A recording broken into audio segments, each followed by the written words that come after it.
시간이 되었으므로 2022년 7월 27일 수요일 기도 중심 예배를 시작하겠습니다. 다 같이 사도신경으로 우리의 신앙을 고백하겠습니다.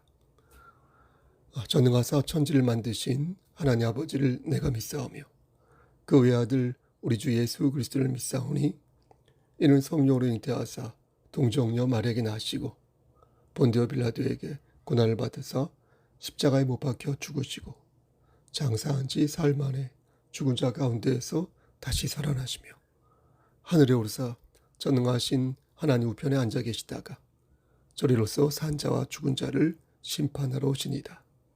성령을 믿사오며 거룩한 공예와 성도가 서로 교통하는 것과 죄를 사해 주시는 것과 몸이 다시 사는 것과 영원히 사는 것을 믿사옵나이다.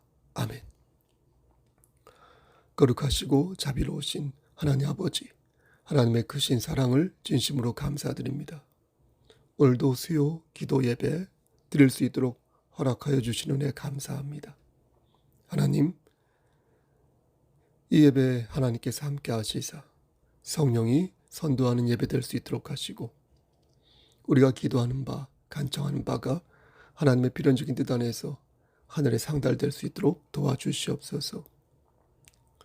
이 시간 간절히 바라곤 하는 것은 우리 김미애 권사님과 그의 가정, 하나님께서 장중에 붙잡아 주시사 말씀 안에서 승리할 수 있도록 하시고 주 안에서 의의 열매 맺을 수 있도록 복의 복을 더하여 주시기를 소원합니다. 군복무 중인 우리 양한영 형제에게 함께 하시사 어려움 없도록 눈동자처럼 지켜주시고 그 역시 하나님의 그 그리스도의 평강 안에서 나날이 참 평강을 누리며 미래를 타진할 수 있도록 주여 도와주시옵소서. 호스피스에 있는 우리 오은순 집사님에게도 함께 하시고 그의 영혼을 끝까지 지켜주시옵소서. 그 외 우리 사랑하는 지체들 하나님께서 찾아가 주셔서 그리스도의 평강 안에 거할 수 있도록 하시고 말씀 안에서 승리할 수 있도록 끝까지 붙잡아 주시옵소서. 모든 말씀 예수 그리스도인 받들어 감사하며 기도드렸사옵나이다. 아멘. 우리 찬송가 539장 우리 찬송 드리겠습니다. 너 예수께 조용히 나가 539장입니다.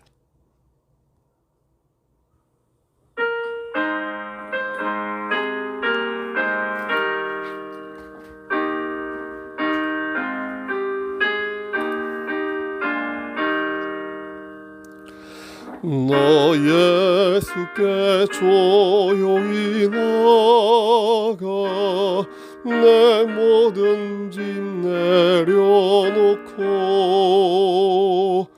주 십자가 사랑을 믿어 죄사함을 너 받으라. 주 예수께 조용히 나가 내 마음을 쏟아놓으라. 날 은밀히 보시는 주님 큰 은혜를 베푸시리.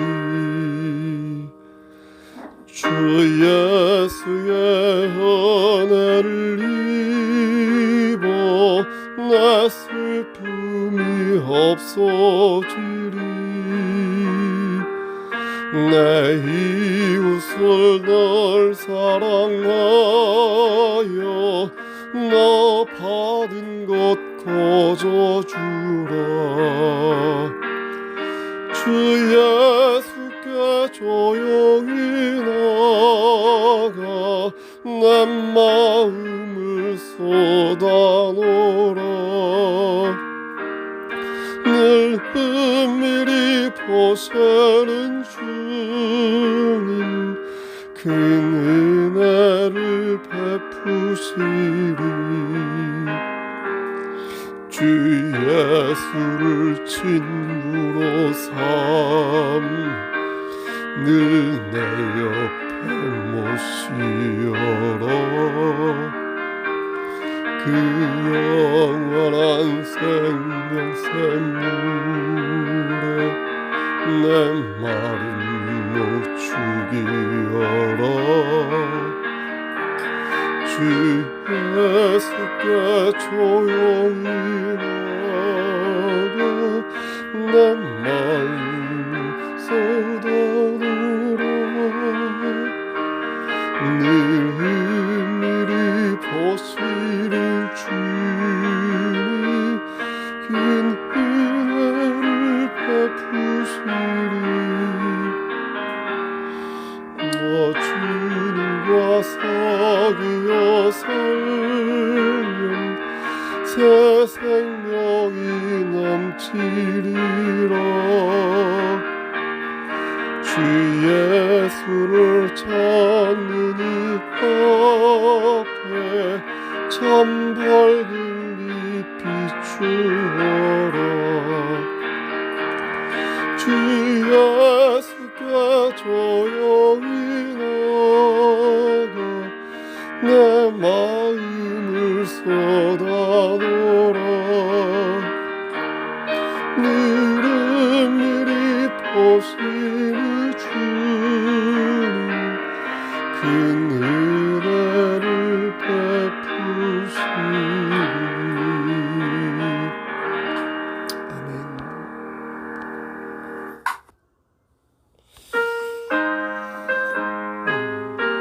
이 시간 함께 잠깐 다 같이 기도하셔야겠습니다. 이 나라와 민족을 위해서 기도하시겠습니다. 그리고 이 땅에 있는 많은 교회들을 위해서 기도하시겠습니다. 그리고 우리 송석교회를 위해서 기도하시겠습니다. 마지막으로 사랑하는 형제와 자매들, 그들 위해서 함께 중보 기도하시겠습니다. 거룩하시고 자비로우신 하나님 아버지, 하나님의 크신 사랑을 진심으로 감사드립니다. 하나님께서 함께하지 아니한다면 이 나라 민족도, 이 땅에 있는 많은 교회들도, 우리 송석교회도, 우리들도 한순간에 쓰러질 것이라 생각합니다. 하나님 함께하시고 역사하시사 우리에게 긍휼을 베풀어 주시고 말씀 안에서 다시 소생할 수 있도록 도와주시옵소서. 주여 이끌어 주시기를 소원합니다.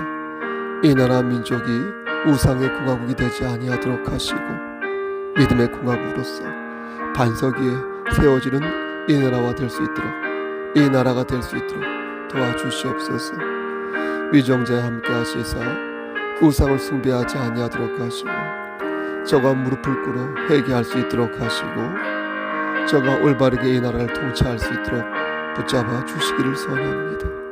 이 땅에 있는 많은 주의 종들과 교회들이 하나님 말씀 안에서 승리할 수 있도록 하시고 진리를 사되 진리를 팔지 아니하도록 도와주시옵소서.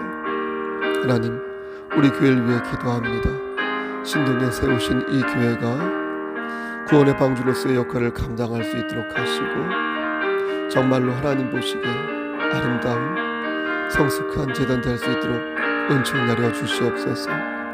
주여 심신이 연약한 우리 지체들이 많이 있습니다. 하나님 도와주시고 함께 하시사 저들의 질병이 치유될 수 있도록 하시고 저들의 마음의 근심이 회복될 수 있도록 도와주시옵소서. 하나님 호스피스 입원 중인 우리 오은순 집사님 함께 하시고 하나님 다리가 불편한 우리 고재욱 권사님 함께 하시고 하나님 장기간 병원에 입원 중인 전순주 집사님 함께 하시고 하나님 심신이 연약한 우리 권사님들과 최한규 집사님 함께 하시고 하나님 조력하고 동역하는 우리 장로님과 우리 셀리더와 기관장들 함께 하시고 하나님 우리 어린 심령 함께 하시사 복의 복을 더하여 주시고 우리 학생들 솔로몬에게 허락하신 지혜를 주시고 아브라함의 믿음을 허락하여 주시고 각 기관이 살아 움직일 수 있도록 하시고 저들이 하나님 말씀 안에서 진실로 심령이 가난한 자 되어서 하나님 섬기는 자 될 수 있도록 붙잡아 주시옵소서. 믿고 의지합니다. 하나님 저에게도 함께 하셔서 삶이 고단하고 힘들고 지칠 때에 다시금 하나님 말씀을 붙잡을 수 있도록 붙잡아 주시옵소서. 저의 심령을 함께 하시옵소서. 우리 피아노, 우리 반주로 하는 김규영 집사님과 그의 가정 위에도 함께 하시옵소서. 모든 말씀 예수 그리스도로 기도합니다. 아멘.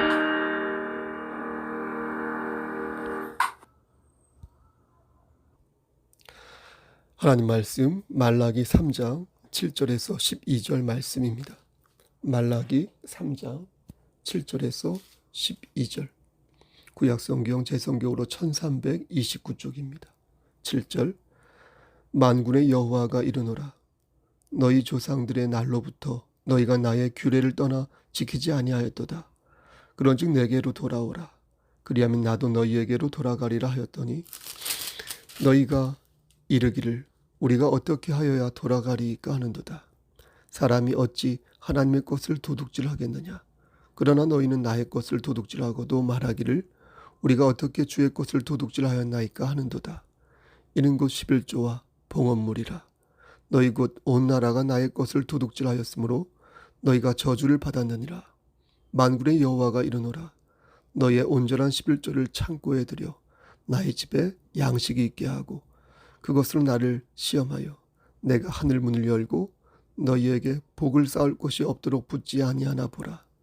만군의 여호와가 이르노라 내가 너희를 위하여 메뚜기를 금하여 너희 토지 소산을 먹어 없애지 못하게 하며 너희 밭의 포도나무 열매가 기한절에 떨어지지 않게 하리니 12절 너희 땅이 아름다워짐으로 모든 이방인들이 너희를 복되다 하리라. 만군의 여호와의 말이니라. 아멘. 하나님 많이 부족하지만 바르게 말씀을 전할 수 있도록 도와주시옵소서. 예수 이름으로 기도합니다. 아멘. 말씀을 드리기 전에 저는 괜찮습니다. 코로나에 확진되지 않았고요. 혹시 걱정하실까봐 다만 몸에 두드러기가 좀 많이 나고 그래서 또 힘이 없어서 그런 것이지 다른 것은 없습니다. 걱정하지 않으셔도 되겠습니다. 오늘은 11조에 대해 말씀을 전하겠습니다. 11조요. 말씀 끄지 마시고요. 11조에 대해서 말씀을 전하겠습니다.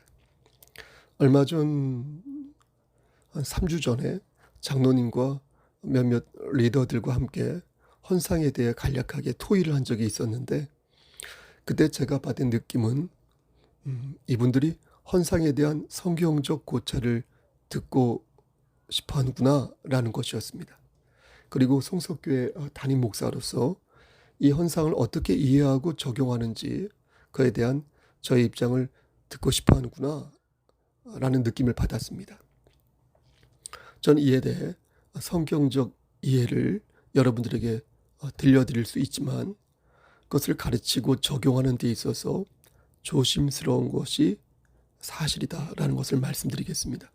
그러니까 성경적 입장은 분명하지만 그것을 이렇게 적용하는 데 있어서 자칫 긁어부스럼이 되거나 굳이 그렇게까지 할 필요가 있을까 하는 생각을 갖게 하여 하나님의 영광을 가리면 어쩌나 하는 생각을 제가 하고 있습니다.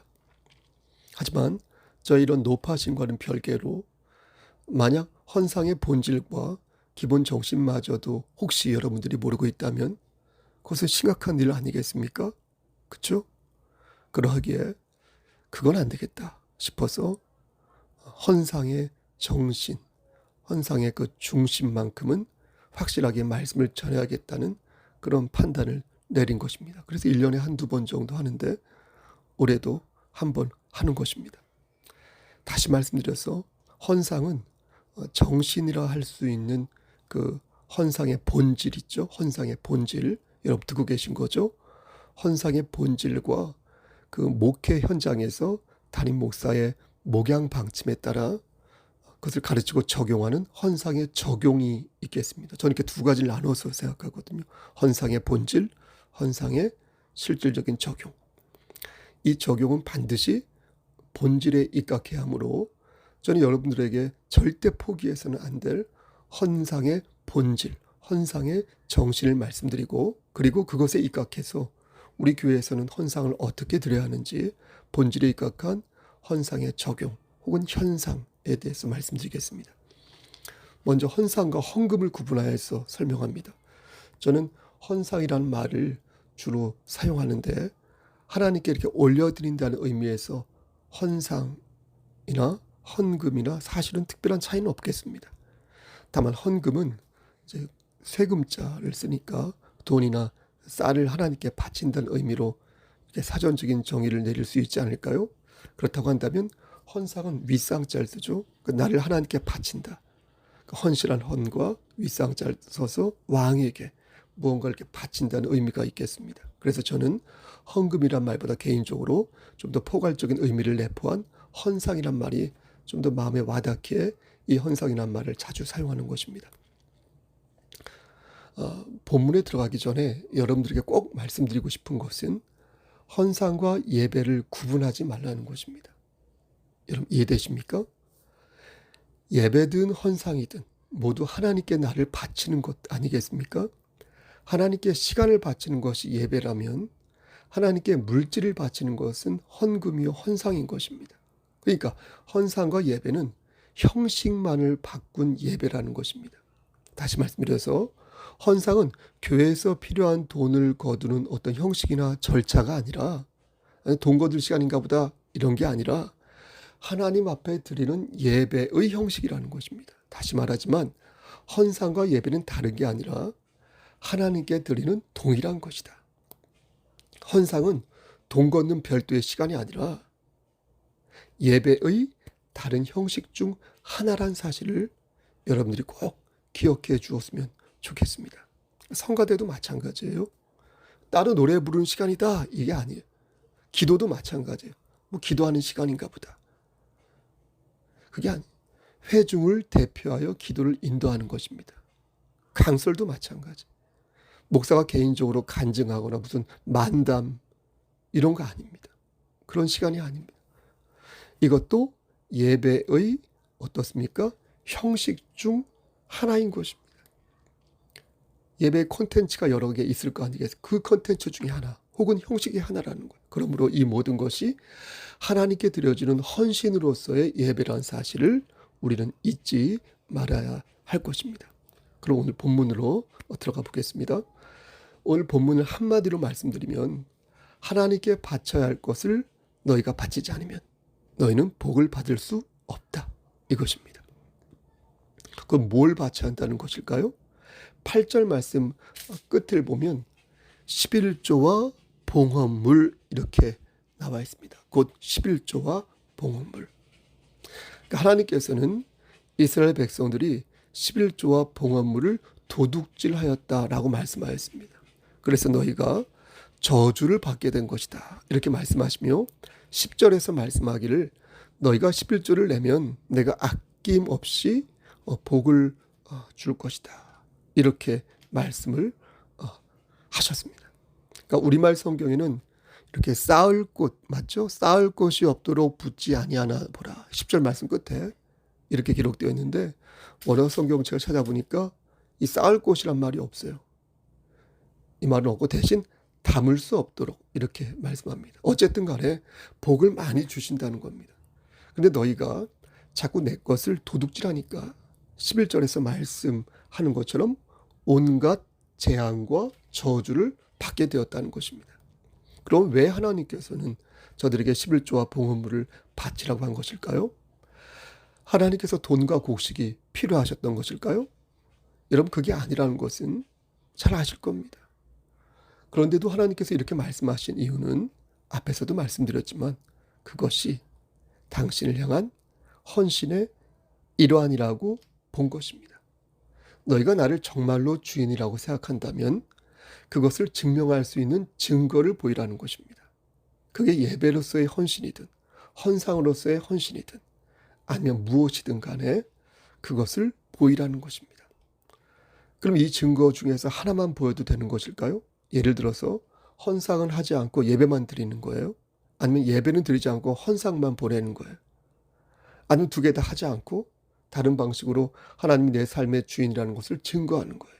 이를테면 전도한다든가 선교 여행을 떠난다든가 한다든가 아니면 뭐 구제를 한다든가 뭐 이런 식으로 피자에서 햄만 골라 먹듯이 콘샐러드만 골라 먹듯이 하나만 이렇게 증거해도 되는 것일까요? 먹어도 되는 것일까요?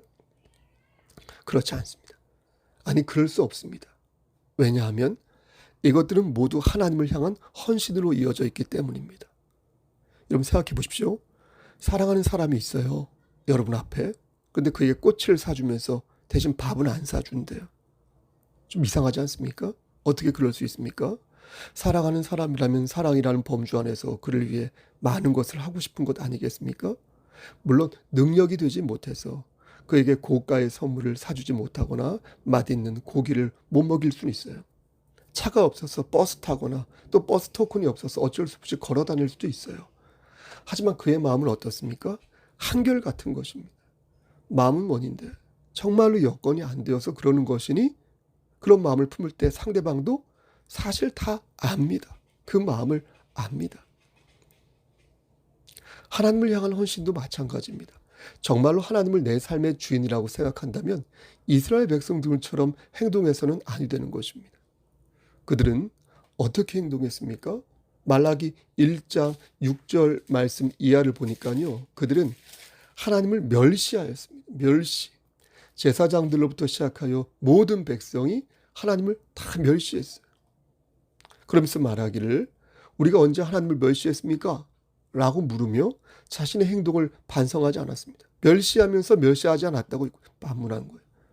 하나님께서는 그런 적반하장의 모습을 보시고 구체적으로 그들이 뭘 잘못했는지 콕 집어서 말씀하시는데 말라기 1장 7절 말씀을 보면 너희가 더러운 떡을 나의 제단에 드리고도 말하기를 우리가 어떻게 주를 더럽게 하였나이까 하는도다 라고 말씀하였고 또 8절에서도 보니까요 여러분 너희가 눈먼 희생 제물을 바치는 것이 어찌 악하지 아니하며 저는 것 병든 것을 드리는 것이 어찌 악하지 아니하냐 이제 그것을 너희 총독에게 드려보라 그가 너를 기뻐하겠으며 너를 받아주겠느냐 라고 말씀하였습니다.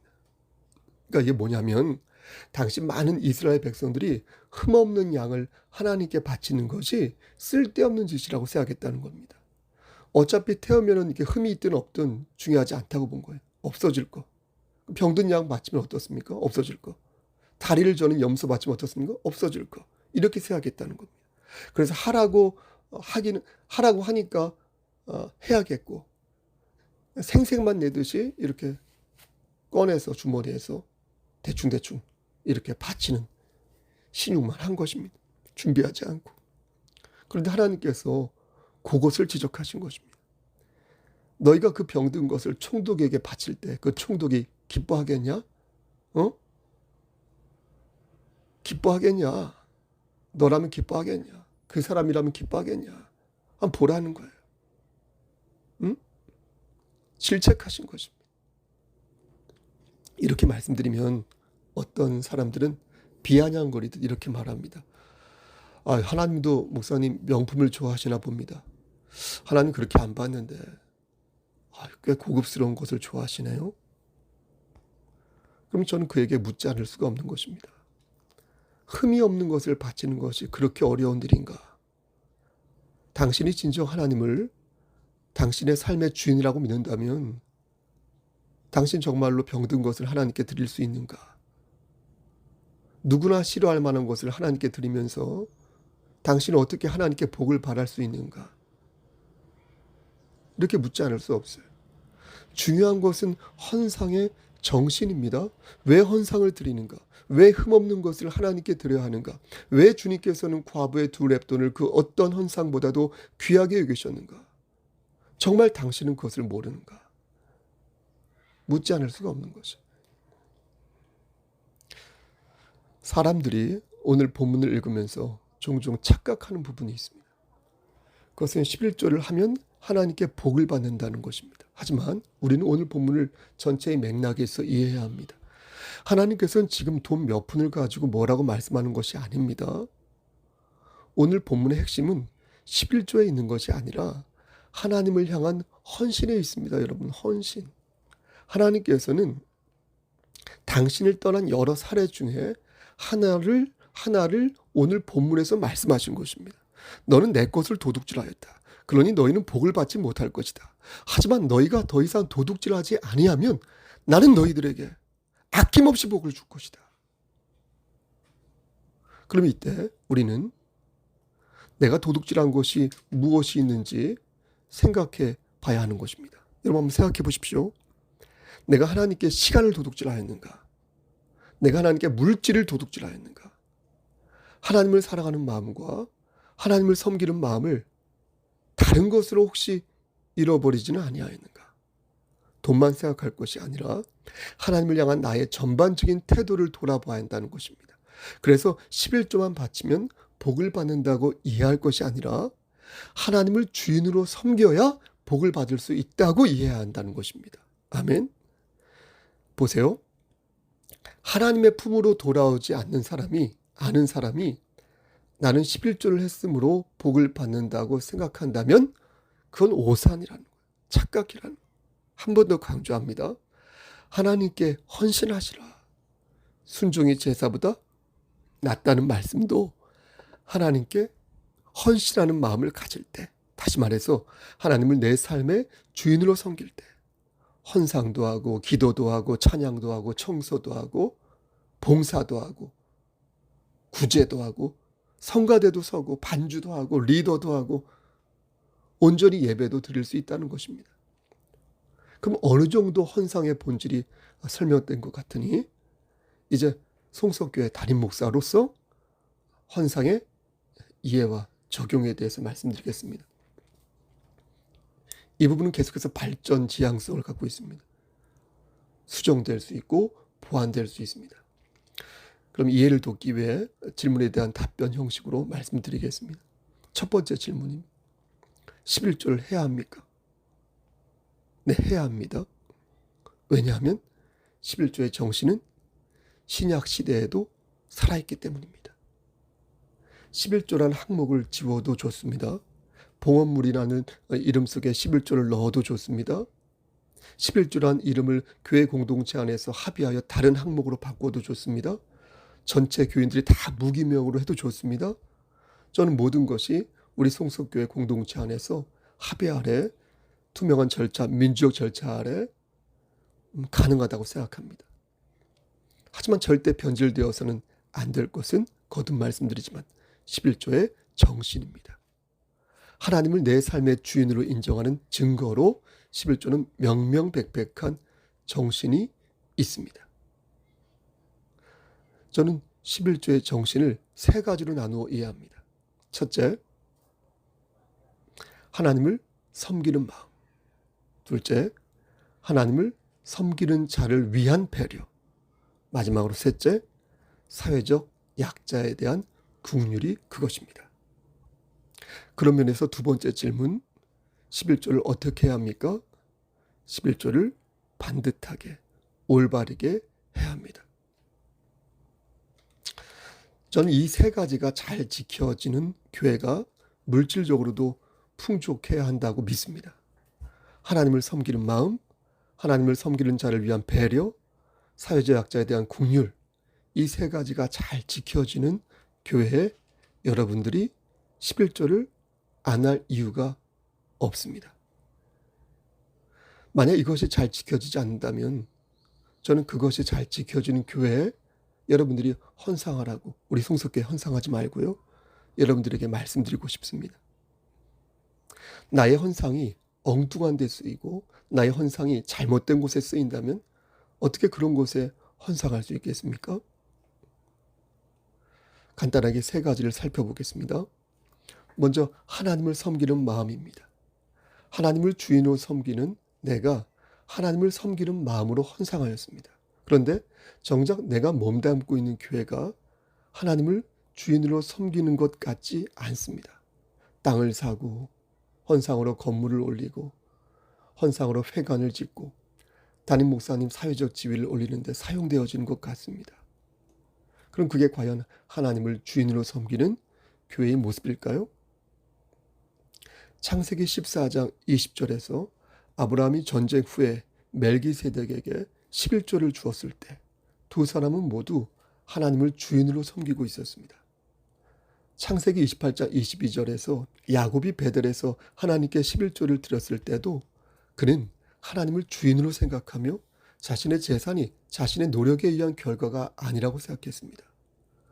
그런데 교회가 개인의 야심과 명성을 위해 재정을 사용한다면 어떻게 그것을 하나님을 주인으로 섬기는 교회라고 말할 수 있겠습니까? 그럼 세 번째 질문. 그럼 우리 성속교회는 어떠한가? 우리 교회는 11조를 바치는 분들이 많지 않은데 혹시 성속교회를 그렇고 그런 교회로 생각하고 있는 것일까? 그렇지 않다면 왜 11조를 안 하는 것일까? 어떤 분들은 소득의 10분의 1을 정확하게 산정하는 것이 어려워서 그렇다고 저에게 전해왔습니다. 그럼 저는 그런 말을 들을 때 웃었습니다. 비웃었다는 게 아니라 이렇게 미소로 그냥 웃었습니다. 하지만 오늘은 그렇게 하면 안 될 것 같습니다. 11조의 정신은 하나님을 내 삶의 주인이라고 생각하는 것이라고 말씀드렸습니다. 그런 마음을 단단히 가지고 있다면 하나님과 나와의 관계에 조금 더 집중해 볼 것을 저는 권면하고 싶습니다. 한 번도 제가 강설 시간에 말씀드린 적이 없지만 저는 개인적으로 11조를 한 달에 50만 원씩 드리고 있습니다. 이렇게 제가 금액을 구체적으로 말씀드린 이유는 하나님과 저와의 관계를 설명하는 데 있어서 구체적인 사례가 필요하다고 보았기 때문입니다. 그럼 저는 정말로 한 달에 500만 원을 벌까요? 그렇지 않습니다. 그보다 반은 못 벌 때가 있고 또 그보다 더 많이 벌 때도 있습니다. 그럼에도 그러한 금액을 산정하여 11조라는 명목으로 드리는 이유는 하나님과 나와의 관계를 제가 이 정도로 생각하였기 때문이라는 것을 부인할 수 없는 것입니다. 그런데 요즘 들어 너무나 죄송하고 부끄러운 것입니다. 왜 하나님과 나와의 관계가 나는 10년 전이나 똑같을까? 똑같아요. 10년 전이나. 그래도 위안을 삼는 것은 10년 전에 저는 이렇게 열심히 말씀을 전하지 않았었습니다. 코로나 이전까지만 해도 3년 됐죠? 저는 이렇게 열심히 새벽 예배, 아침 예배를 드리지 않았습니다. 부끄럽지만. 그런 면에서 조금은 덜 부끄럽긴 하지만 물질적인 면에서 간격을 좁히지 못하고 있는 저 자신을 생각하면서 다시 한번 하나님과 나와의 관계를 생각해 보면서 또한 물질에 대한 고민을 그만큼 많이 하고 있다는 그런 것을 고백하지 않을 수가 없는 것입니다. 두 번째, 하나님을 섬기는 자의 배려입니다. 하나님을 섬기는 자의 배려. 하나님을 섬기는 자에 대한 배려. 우리가 헌상할 때 그 돈은 하나님의 손으로 들어가는 것이 아닙니다. 그렇죠? 그 돈은 하나님의 일을 하는 사람들을 위해 사용됩니다. 민수기 18장 21절에서 29절 말씀을 보면 사람들이 하나님께 회막에서 제사 드릴 때 제사장에게 제물을 바치고 제사장이 그것으로 자신의 삶을 이어가는 것을 봅니다. 제사장 혼자서 일을 감당할 수 없으므로 레위 자손들이 그 일을 도와주는데 그러다 보니 그들의 생계를 충당해 줄 필요가 생겼습니다. 하나님께서는 11조를 그들을 위해 사용하라고 말씀하는데 대신 저들은 땅을 유업으로 받지 못하였기에 사람들도 이 부분에 대해서 수긍을 하는 분위기였습니다. 이해되시죠? 그럼 이 말씀을 지금 우리 송수교회에 그대로 한번 적용할 수 있을까요? 땅을 가지고 있지 않다는 것은 제사장이나 레위인들이 돈을 벌 수단이 없다는 것이지 않습니까? 근데 전 집이 있거든요. 또 다른 직업도 가지고 있고요. 그러면 제가 그걸 모두 토해내야 하는 것일까요? 그리고 저를 돕는 장로님이나 기관장들이나 전도사님이나 성가대나 또 셀 리더들 모두 구약의 레위인들의 위치로 돌아가야 하는 것일까요? 그렇지 않습니다. 그렇지 않다는 것을 우린 잘 압니다. 왜냐하면 저는 제사장이 아니고 저를 돕는 조력자들도 레위인들이 아니기 때문입니다. 그러니 민수기 18장 말씀을 가지고 제사장도 아니고 레위인들도 아닌 사람들에게 그들의 삶과 똑같은 방식을 살라고 요구해서는 아니 되는 것입니다. 거듭 말씀드리지만 11조의 정신은 하나님을 내 삶의 주인으로 생각하는 사람들이 갖는 보편적인 정신인 것입니다. 그렇게 생각하는 사람들이 모두 제사장이고 모두 하나님의 자녀인 것이지, 구약시대로 돌아가 특정 계층과 신분을 나누어 이해하는 것은 성경적인 사고가 아닌 것입니다. 그럼 저에게 왜 150만 원의 생활비를 교회에서 주시는 건가요? 여기서도 150만 원의 금액을 콕 집어 말씀드린 이유는 하나님과의 관계 설정에 있어서 교회 공동체가 가져야 할 책임에 대해 강조하여 말씀드리기 위해서입니다. 교회 공동체가 저에게 생활비를 주는 이유는 현 시점에서 목사가 하나님의 일을 감당하는 데 있어서 어렵지 않도록 교회가 돕는 것입니다. 그러니까 하나님과 목사와의 관계를 구축하는 데 있어서 교회 공동체가 함께 짐을 지는 것의 일환인 것입니다. 그러므로 저를 돕는 다른 지체들에게도 이 논리대로라면 교회의 상황과 여건을 고려하여 저들이 하나님과의 관계가 친숙해지도록 얼마든지 지원을 할 수 있는 것입니다. 그래서 교회에서 저들에게 빵도 사드릴 수 있고, 예를 드는 거예요, 아이스크림도 사드릴 수 있고, 때가 되면 소정의 선물도 드릴 수가 있는 것입니다. 마지막으로 11조의 정신 세 번째는 사회적 약자에 대한 긍휼입니다. 신명기 14장 29절 말씀을 보면 11조를 걷어서 객이나 고아 및 과부들이 와서 먹고 배부르게 하라, 이렇게 말씀합니다. 그렇게 하면 하나님 여호와께서 네 손으로 하는 범사에 너에게 복을 주시겠다, 이렇게 말씀합니다. 그러니까 11조의 정신은 하나님을 섬기는 마음, 그렇죠? 두 번째, 하나님을 섬기는 자들을 위한 배려, 거기에만 있는 게 아니라 사회적 약자에 대한 배려, 긍휼에도 있다는 것입니다. 다시 말씀드려서 궁지에 몰리고 돌봄이 필요한 사람들을 돕는 것도 무엇이다? 11조의 정신이다. 저들을 배부르게 하라. 그렇게 할 때 복을 주신다고 하나님께서는 분명히 말씀하셨습니다.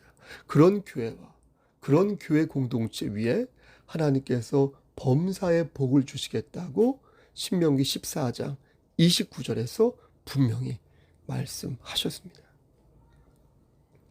그럼 강서를 마치겠습니다. 사랑하는 우리 송석교회 성도 여러분, 우리 교회는 규모가 그렇게 크지 않습니다. 하지만 그렇다고 해서 하나님의 일을 대충 처리하는 교회가 아닙니다. 오히려 우리 교회는 서로의 짐을 함께 지면서 하나님 중심의 교회가 되기 위해 더욱 힘쓰는 교회라고 저는 생각합니다. 하나님을 기쁘시게 하는 교회 공동체가 되기 위해서는 반드시 누군가가 하나의 미랄이 되어야 합니다. 바라는 것은 그 미랄이 여러분 자신일 수도 있다는 사실을 여러분들이 알아주었으면 좋겠습니다. 여러분들이 만약 이 송석교회를 못 믿어하거나 아니면 여러분 스스로 하나님을 주인으로 생각하지 않는다면 저희 오늘 강서를 한 귀로 듣고 한 귀로 흘리셔도 되겠습니다. 하지만 그렇게 여러분들이 생각하지 않는다면 여러분들도 하나님의 자녀의 대열에 들어서서 하나의 미랄이 되기를 바라겠습니다. 이스라엘 백성들처럼 저는 것과 병든 것을 드리지 말고 온전한 11조와 봉헌물을 드리시기를 바라겠습니다. 중요한 것은 무엇입니까? 하나님과 나와의 관계, 하나님과 우리와의 관계입니다. 하나님을 보시고 하나님이 세운 교회 안에서 하나님의 자녀답게 행동하시기를 소원합니다. 예수님께서는 우리에게 정의와 긍휼과 믿음을 강조하셨습니다. 곧 11조의 정신을 우리가 바로 세울 때에 하나님과의 관계 역시 바로 세워질 수 있다고 말씀하셨습니다. 그렇게 생각하고 그렇게 실천하여서 차후 우리 송석교회에서 보다 지혜롭게 헌상하는 방법, 보다 지혜롭게 헌상을 적용하는 방법, 그런 것들을 이해하고 고민하고 실천하여 나아가시기를 우리를 죄에서 구속하여 주신 주 예수 그리스도인 받들어 간절히 축원합니다. 아멘.